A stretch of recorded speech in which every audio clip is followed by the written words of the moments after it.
Shalom Bapak Ibu Saudara-saudari yang terkasih dalam nama Tuhan Yesus Kristus. Sebelum kita memulai aktivitas pada hari ini, terlebih dahulu kita mendengarkan firman Tuhan.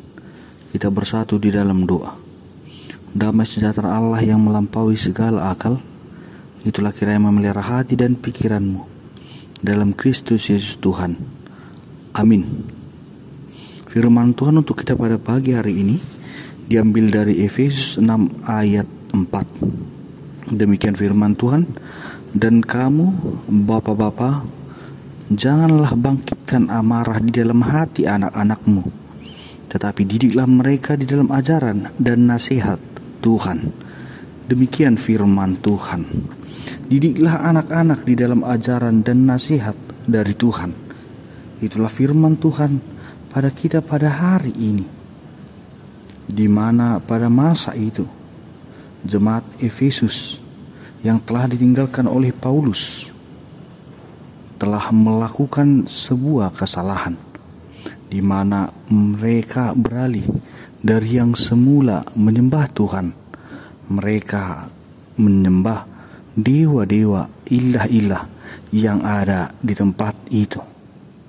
Itu sebabnya Paulus mengingatkan, Paulus mengirimkan suratnya kepada jemaat yang ada di Efesus pada saat itu untuk tidak menduakan Tuhan, karena tidak boleh seorang diperhamba oleh dua Tuhan, mempercayai dua Tuhan, melainkan hanya satu, yaitu Tuhan Yesus Kristus, di mana mereka diingatkan agar tetap tunduk dan taat hanya kepada Tuhan saja di dalam kehidupannya.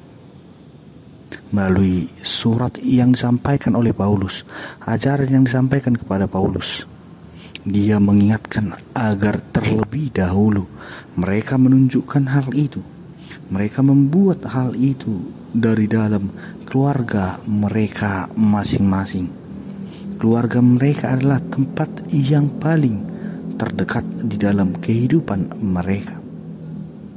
Kepada orang tua, Paulus mengingatkan agar mendidik anak-anak mereka, mengajarkan anak-anak mereka, yaitu firman Tuhan, nasihat yang dari pada Tuhan saja. Oleh sebab itu, pada saat ini Bapak Ibu Saudara-saudara sekalian, kita diingatkan kembali, kita ditanyakan oleh firman Tuhan ini, apakah kita telah melakukan atau malah lebih berpusat pada rutinitas kita saja? Apakah kita telah memberikan didikan kepada keluarga kita? Apakah kita telah mengajari, menasihati anak-anak kita, keluarga kita? Ataukah kita malah lebih berfokus kepada rutinitas, pekerjaan, dan keseharian kita saja?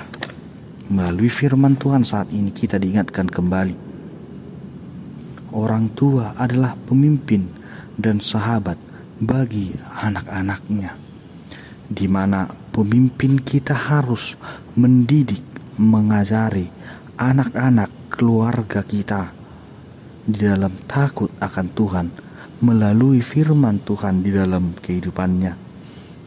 Lebih dari situ, kita juga harus menjadi sahabat, di mana kita tidak boleh membuat anak kita, membuat keluarga kita menjadi tertekan, melainkan kita harus membuat mereka menjadi begitu sukacita menerima pengajaran firman Tuhan yang kita berikan, agar pengajaran nasihat itu dapat mereka terima di dalam kehidupannya, sehingga mereka juga akan menunjukkan, mereka juga akan menyampaikan hal yang sama di dalam kehidupan mereka di hari-hari yang akan datang.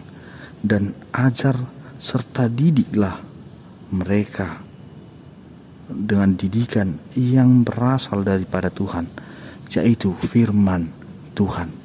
Jangan pengajaran-pengajaran lain, jangan didikan-didikan yang lain, melainkan hanya didikan Tuhanlah yang akan kita sampaikan kepada mereka. agar kita beroleh keselamatan, agar kita memperoleh berkat yang daripada Tuhan saja. Amin. Kita bersatu di dalam doa. Terima kasih ya Bapa buat firman Tuhan yang telah kami dengarkan pada hari ini, yang mengingatkan kami sebagai orang tua agar mendidik anak-anak di dalam ajaran dan nasihat dan daripada Tuhan. Dan begitu juga kepada kami anak-anak, agar tetap mendengarkan dan menerima ajaran dan didikan yang diberikan kepada kami.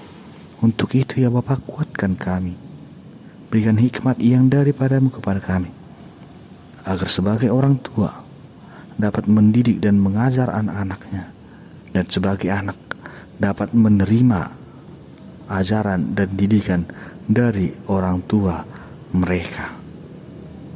Dan pada saat ini juga kami ya Bapa memohon kepadamu bagi seluruh jemaatmu, apapun yang mereka kerjakan, apapun yang mereka lakukan, itulah kiranya yang membuat mereka semakin bersuka cita. Terlebih apabila Engkau tetap beserta mereka, apabila Engkau tetap menyertai, menguatkan mereka dalam melaksanakan setiap tugas-tugas mereka. Berkat seluruh jemaatmu yang pada saat ini mengalami sakit penyakit, baik itu yang ada di rumah dan yang dirawat di rumah sakit, berikanlah tangan pengasihanmu kepada mereka, agar mereka dapat kembali sembuh dan melakukan segala aktivitasnya. Dan yang mengalami penderitaan, mengalami kesusahan pada saat ini, berikan yang terbaik bagi mereka ya Bapa. Dalam nama anak-Mu Tuhan Yesus Kristus, kami berdoa dan mengucap syukur kepadamu. Anugerah daripada Tuhan kita Yesus Kristus, kasih Allah Bapa, dan persekutuan Roh Kudus, itulah kiranya memberkati kamu sekalian. Amin.